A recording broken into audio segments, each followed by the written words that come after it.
Back with the market right here in ET now. While the index is looking fairly stable, it's better for broader markets. But again, on a net basis, you've got the breadth favoring the declines. Trend, Kalyan Jewelers, BSE, Solar Industries, GVT&D. They're all the laggards in trade right now. Swiggy is perked up about 3%. There's SBI Life, which is looking quite good. There's, of course, Infosys, which is giving due, comfort to the index. Titan is your top mover today, 3.5% higher there. And then Naukri and Jubilant Foodworks are the ones which are scaling good gains for themselves. About a 3.5% to 4% apiece kind of uptick is what you're seeing on most of these names. But let's shift focus and let's welcome on board the management of Enviro Infra. We've got Manish Jain, the MD, joining in on the show right now. Manish, hi, morning. Great to have you today on ET Now. Tell me a little bit more about these two orders that you've received from UP Jal Nigam. Get us some color on what exactly is the nature of these orders. What's the current contribution that they have to your total order book? Good morning. These two orders are from UP Jal Nigam. It is under Namami Gange, and both the projects are under hybrid annuity model. Two sewage treatment plants are required to be developed in Varanasi. One is 45 MLD STP at DDO Nagar, and the second one is 60 MLD STP at Lota. So these two STPs are required to be developed. Recently, we had commissioned one of the STPs of 55 MLD at Varanasi itself.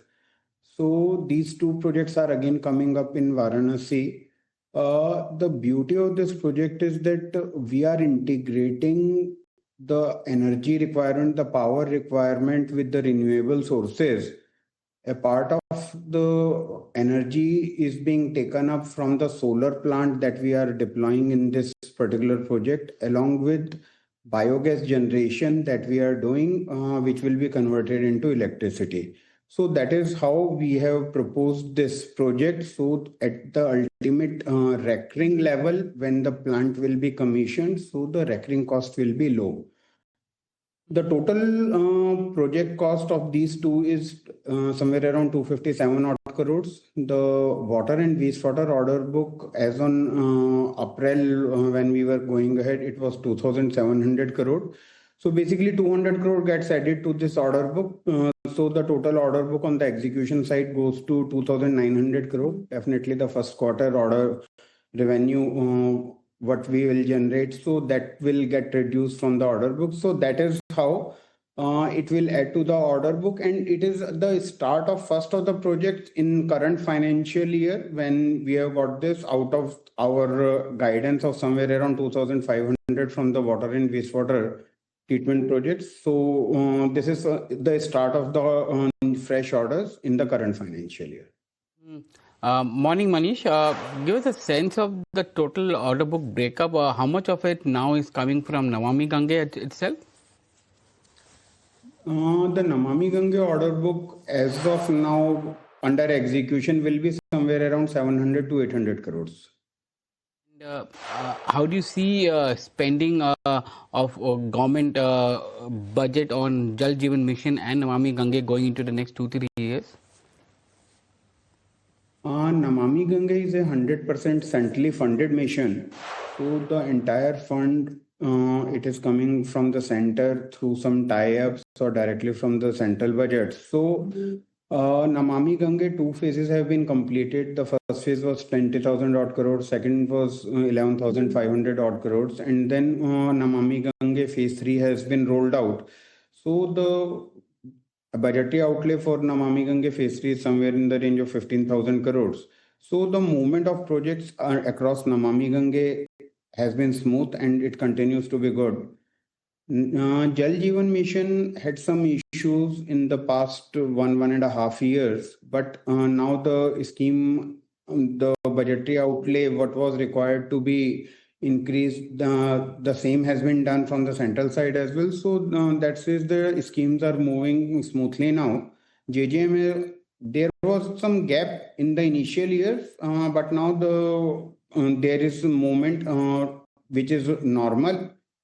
Presently, we are executing 5 projects in MP, for MP Jal Nigam, fortunately for us, even in the last financial year, the funds were moving, and there is a small component where we have to do the commissioning, trial runs and commissioning. So that phase is going on. Our total balance order book in Namami Ganga is somewhere 100 crore, not more than that. So we are just on the verge of that completion of the Jal Jeevan Mission projects. Mr. Jain, what about the payment cycles from the government? Have they improved as compared to where they were last year?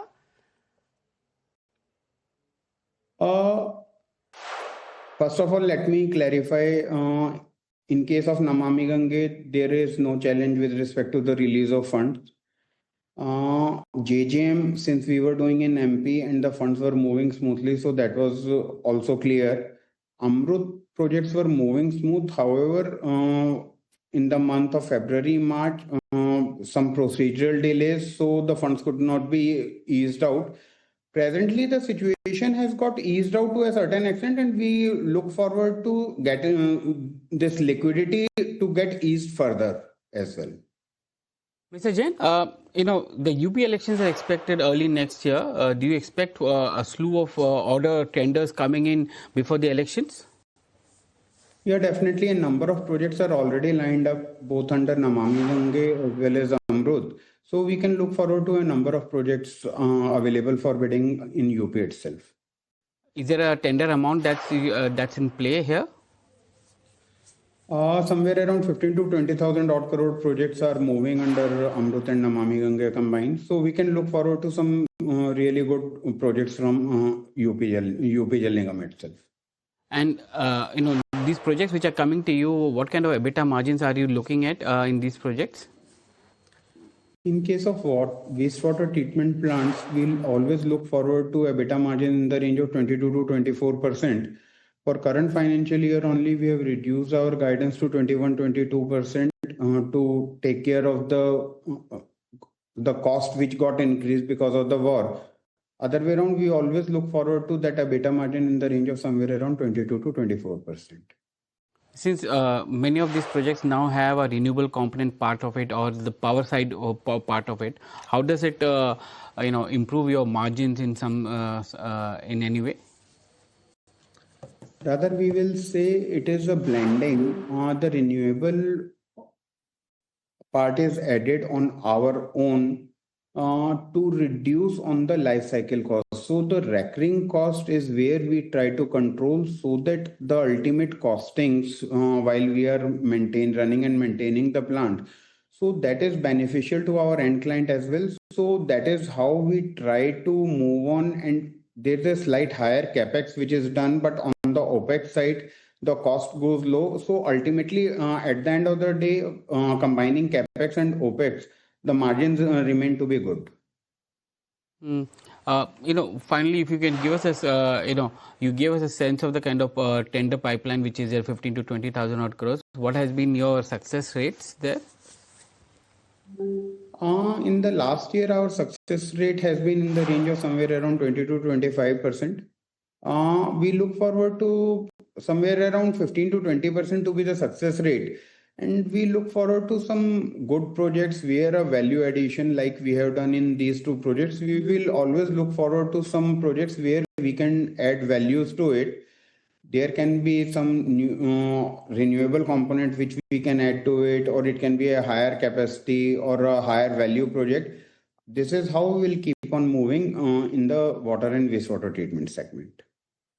Jain, it was a pleasure talking to you today. Thank you very much for giving us those updates and giving us a clarity on the kind of project pipelines that's expected from UP before the elections early next year. Thank you very much for joining us today. Thanks a lot. On to ET Now exclusive. The government will hold a high-level meeting this week to assess the impact of El Nino and review contingency measures. With rainfall deficit expected at 40% in June and crop sowing lagging at 23%, policymakers are closely monitoring the inflation risks and the country's food stock positions. Kuldeep is here with more. Well, the government is going to hold a crucial meeting on El Nino this week. What we have learned from our sources is that Agriculture Minister Shivraj Singh Chauhan is going to hold a meeting with the stakeholders this week and will review the El Nino situation in the country and devise strategy accordingly. In fact, previously the ministry had identified 315 districts vulnerable to El Nino across the country, and of them 111 districts were categorized as high priority districts due to poor irrigation facilities. Now the government is preparing a contingency plan for all these districts, and in fact the rain deficit was 40% during the month of June as per the data released by the IMD, and the sowing of crops was lagged by nearly 23%.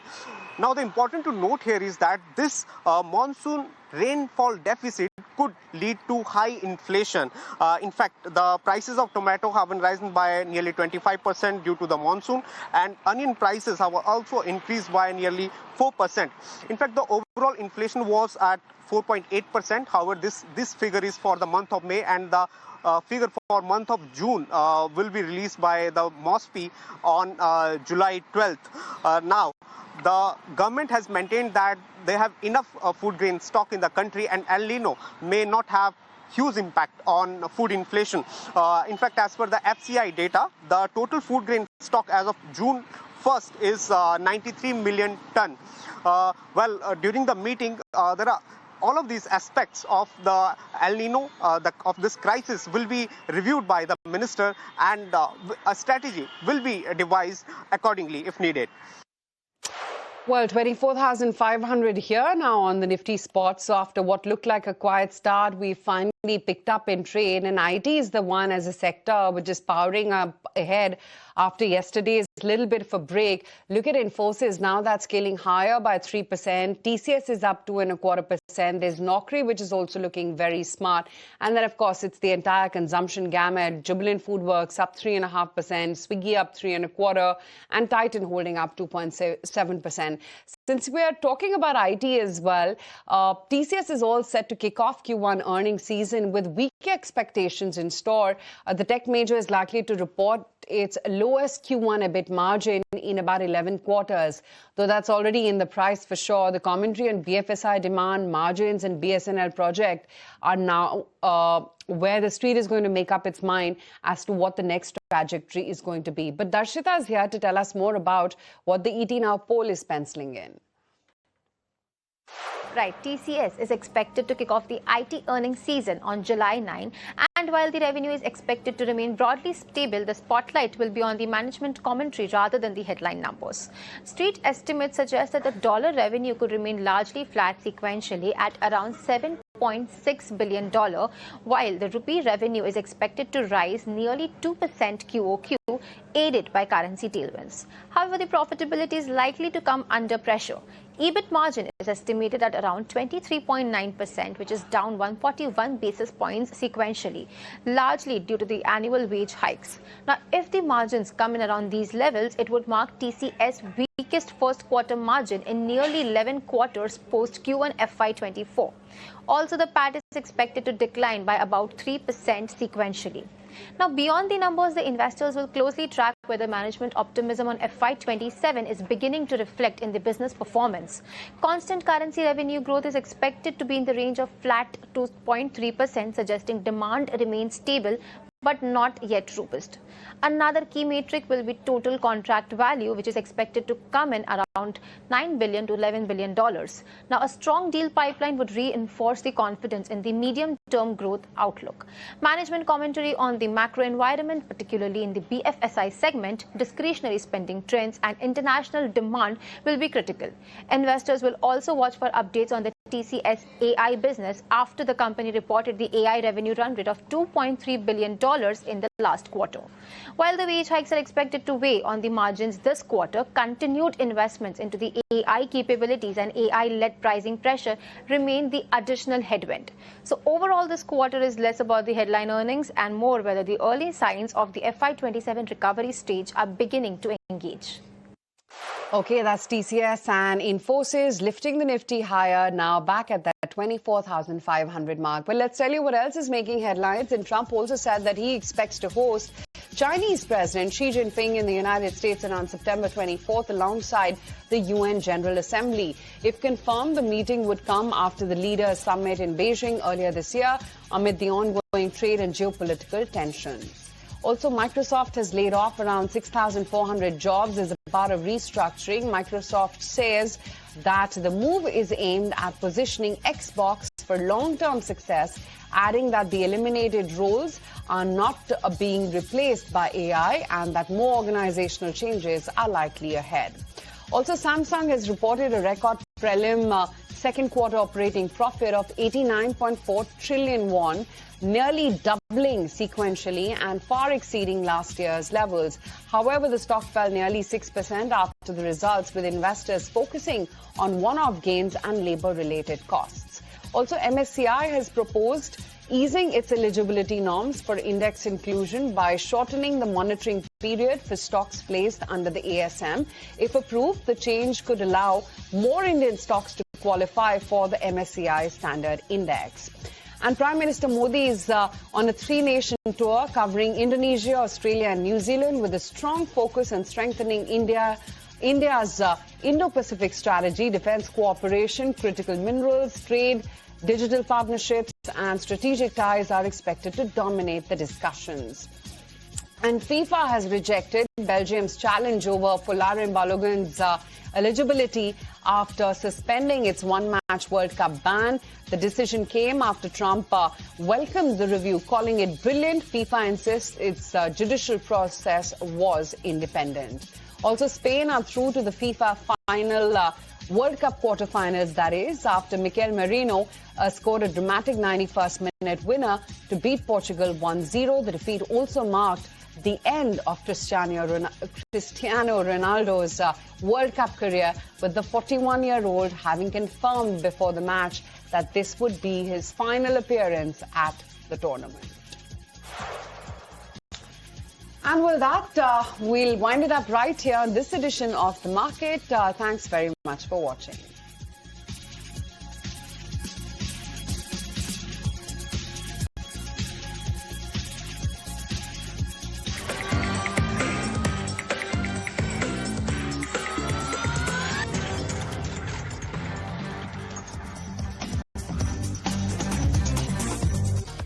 Hello and a warm welcome. You've joined us here on ET Now. I'm Ashesha Adwariu, with me Snehi Shan. You're joining us here from our very new Suzlon studio, and clearly it is turning out to be a very good day for Indian equity markets. Yesterday we scaled past that 24,400 mark, and we are gaining from strength to strength because we are now nearing that 24,500 mark. So clearly turning out to be a very good week for Indian equity markets. But from the broader markets, several individual stocks continue to remain in focus, either on the back of updates or on the back of order wins. We'll put the spotlight on some of those in just a bit. We'll also touch base with the management of Gulshan Polyols and Jammu and Kashmir Bank. But before that, here are the top headlines that you need to track this Tuesday morning. Kalyan Jewellers reported weak Q4 update, with consolidated revenue rising 38% on a year-on-year basis, missing street estimates of 50%. The same-store sales growth of around 28% and addition of 17 new stores in the fourth quarter also fell short of expectations, while strong growth in the Middle East and other businesses offered some support to the company. Okay, so that's stock under pressure by 6.5%. On the flip side, take a look at RITES. That one is soaring with gains of about 8% after securing a 342 crore rupee export order from Volantis Asset Finance in South Africa. The contract is for the supply and commissioning of 4,000 HP Cape Gauge diesel electric locomotives. And shifting focus to Cochin Shipyard then, the stock is under pressure after the government launched an offer for sale to divest up to 5.04% stake in the company. The OFS has a floor price of 1,400 rupees per share, which is a discount of over 7% to yesterday's closing price, with bidding opening today for institutional investors, and it will open for non-retail shareholders tomorrow. Shifting focus then, on the back of Q1 updates, Jubilant FoodWorks is trading higher. It has reported an in-line set of Q1 FY27 business update. The standalone revenue grew 9.2% year-on-year, while Domino's India has delivered like-for-like sales growth of 2.5%, with the company adding 58 new stores during the quarter. Stock is trading higher by about 3%. shifting focus to Standard Engineering, then that stock is up nearly 1.5 to 2% after announcing a 70 crore investment to acquire a 19% stake in Japan's GL Hakko. The investment will help the company's manufacturing facility to expand and support the company's ambition to become India's largest glass-lined equipment manufacturer by FY27. Okay, that sums up all the top headlines that we've been tracking from the broader end of the market early this morning. We're shifting focus now. Let's start talking to the managements that we've lined up on the show. It's time for corporate conversations. First up, we've got the management of Jammu and Kashmir Bank, J&K Bank, joining us on the show. Mr. Amitav Chatterjee, the Managing Director and CEO at J&K Bank, joining us on the show. Mr. Chatterjee, hi, morning. Before we talk about anything else, big positive coming in for your company. You've passed the historic milestone by surpassing 3 trillion plus business in the last quarter. Talk to us about what has led to you surpassing this significant milestone and what is the growth roadmap for the company ahead. Very good morning, and thank you for having me here. Of course, it's a very significant milestone that the bank has achieved. And more significant is the fact that the last 1 trillion has come in a very quick time. Perhaps around 8 to 9 quarters, we have achieved the last 1 trillion. So that shows that the business focus that we have in the bank is very, very stable, and the strategy that we have to grow both in Jammu and Kashmir as well as the rest of India, where we are present in 22 states and union territories, that is coming off well, and the business mix is at the moment in a very, very good shape, I would say. So both deposits and advances have shown pretty good growth YOY. Right. Mr. Chatterjee, let's also talk about the advances and deposit growth that you've reported for the first quarter of FY27. And you had guided for disciplined 12 to 15% credit growth, but advances grew by about 26% YOY and about 4.5% sequentially, nearly double the upper end of your guidance. Is this a conscious strategic shift or front-loaded growth that will perhaps normalize by the end of this fiscal? And would you like to revise your guidance, whether on the advances front or on the deposits front? I had spoken about this at the end of the last quarter of last financial year. The guidance that we had given was primarily based on the global situation that was there.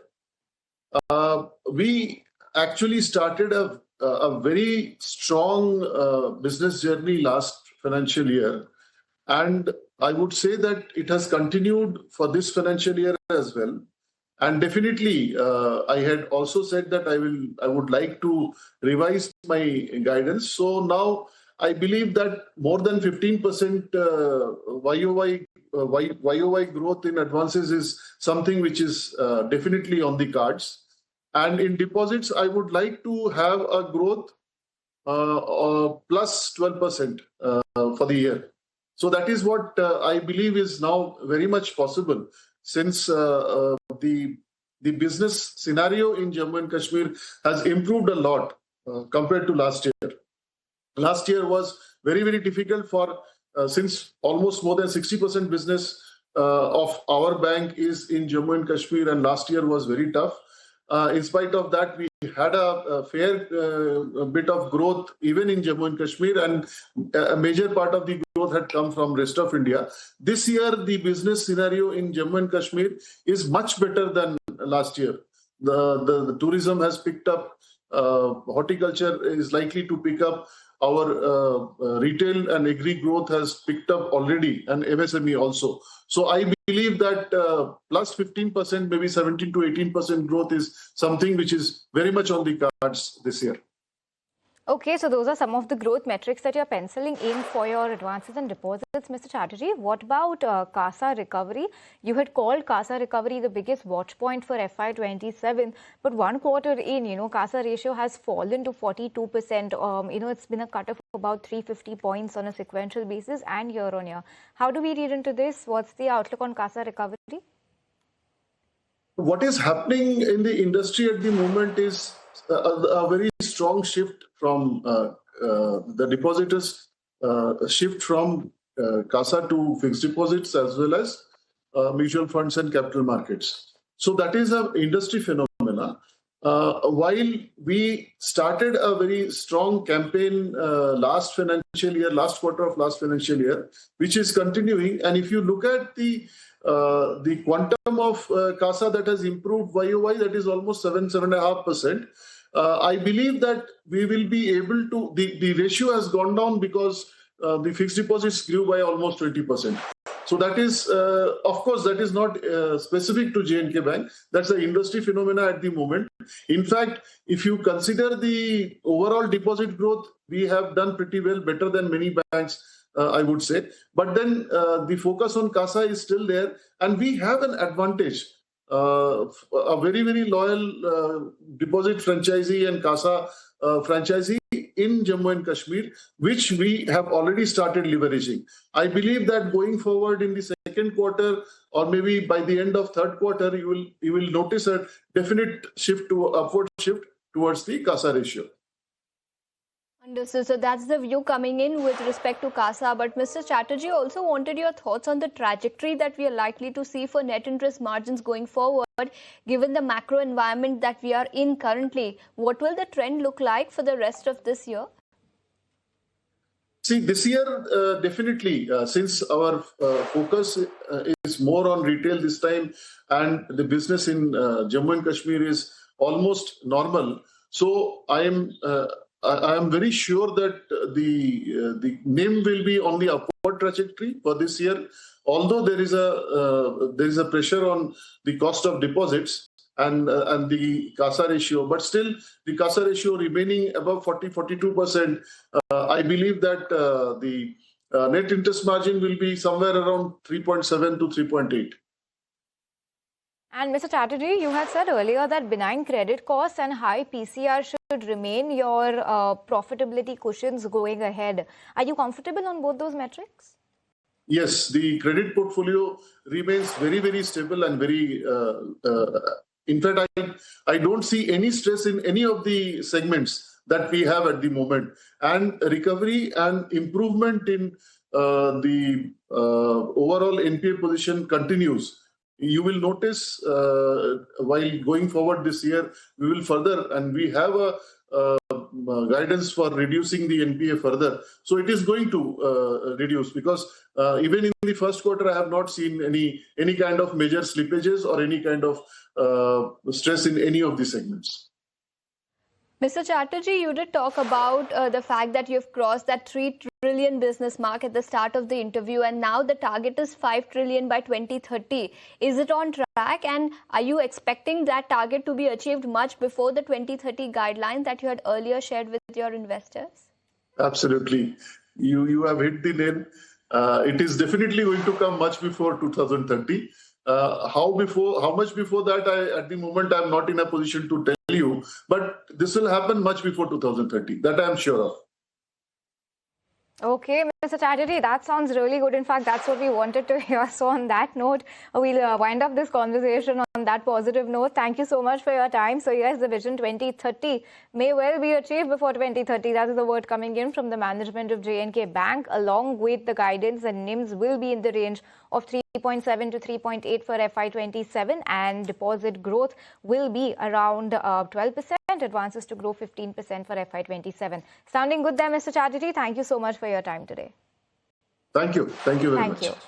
On that note, viewers, it's time to slip into a very short break on this edition of Midcap Masala. On the other side of this break, we're going to be talking about a very important topic right now, that's ethanol, and we're going to be taking that conversation ahead with the management of Gulshan Polyols. So stay tuned and we'll be right back.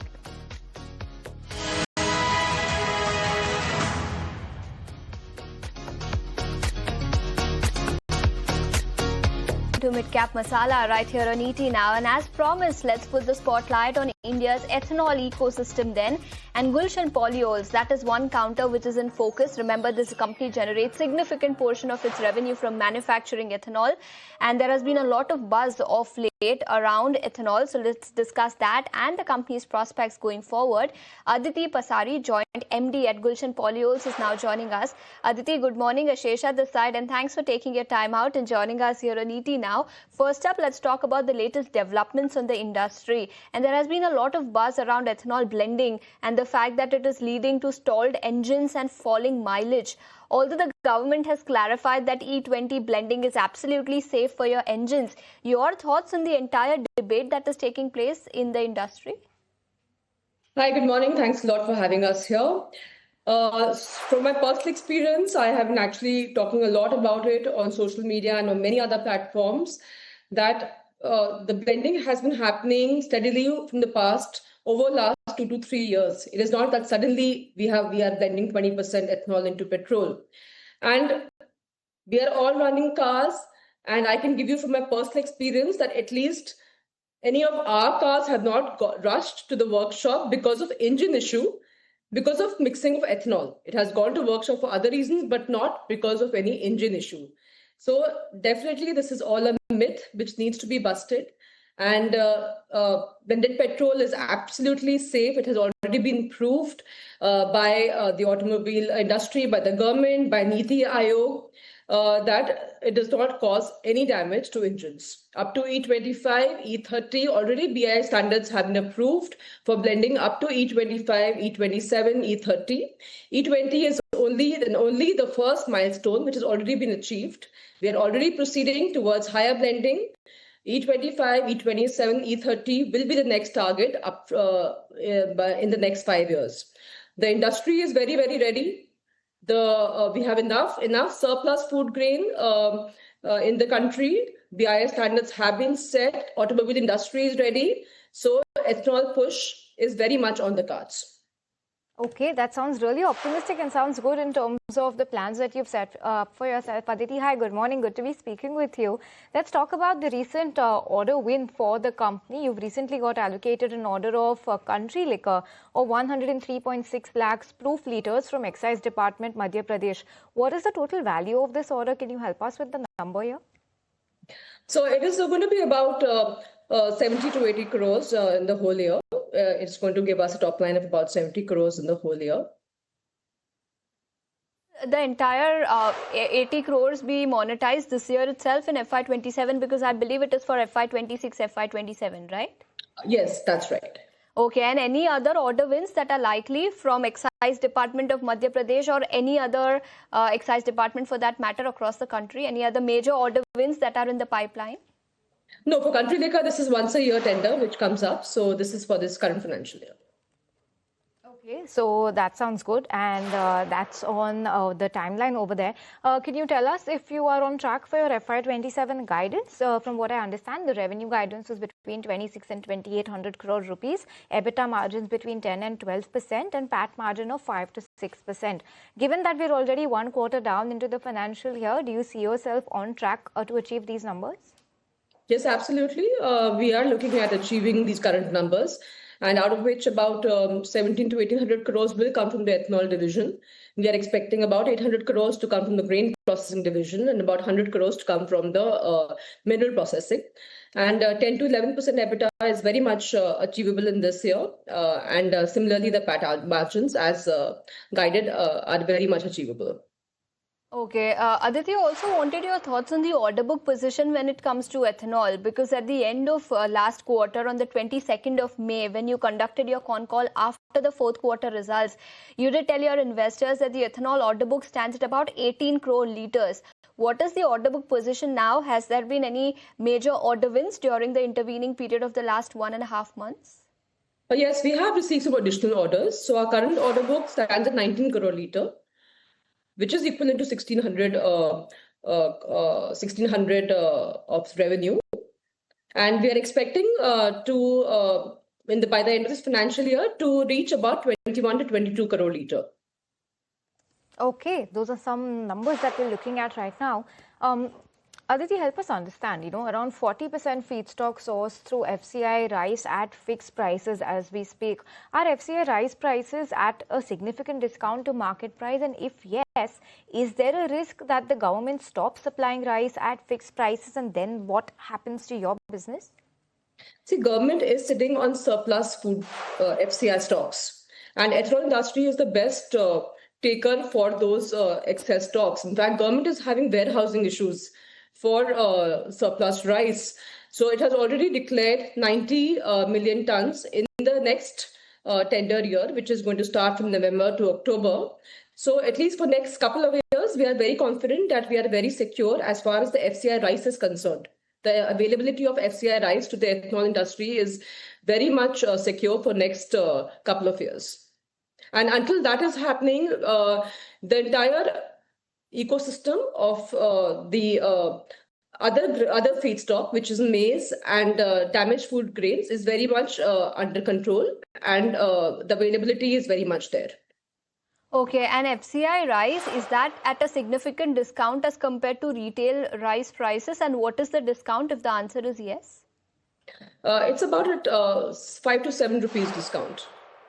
Okay, understood. So 5 to 7 rupees discount, and if at all that were to go away in the future, then it will directly impact your margins. I do understand that you told us that it is secured at least for the time being, but if at all the government were to change its stance and policy, then it will directly have an impact on margins, right? Parallelly, even the yield and the total production of maize is also increasing in the country. So both the things are happening parallelly. Government is very, very much supporting the ethanol industry in multiple ways. So this is just for the time the food stock is getting developed parallelly. And already the maize cultivation, the maize production has increased significantly in the country. And in next 1 to 2 years, till we have the FCI support, even the parallel feedstock will get built up, and we will be at, there'll be enough feedstock in the country for the ethanol industry. Okay, understood. And lastly, Aditi, before we let you go, we understand your ethanol capacity is 26 crore litres per year. Currently, you're utilizing about 18 crore litres. By when can we expect 100% capacity utilization? Definitely by FY 27-28, we are looking at achieving higher capacity utilization. By FY 28, we are definitely targeting to achieve 25 crore litre. Okay, so that sounds good. On that note, Aditi, thank you so much for your time. So viewers, that was the management of Gulshan Polyols joining us on the show to talk to us about the country's ethanol blending targets, what is the status of ethanol blending in the country, what their timeline is going to look like in terms of capacity utilization, order book, as well as some new orders shaping up, and of course their FY27 guidance, which the management says they are on track to achieve. So all in all, positive conversation. But with that, viewers, we are completely timed out on this edition of Midcap Masala. From Ashesha, me and the team that put this show together, thank you so much for tuning in. But keep watching ET Now, because by now, sell now will take all the action ahead.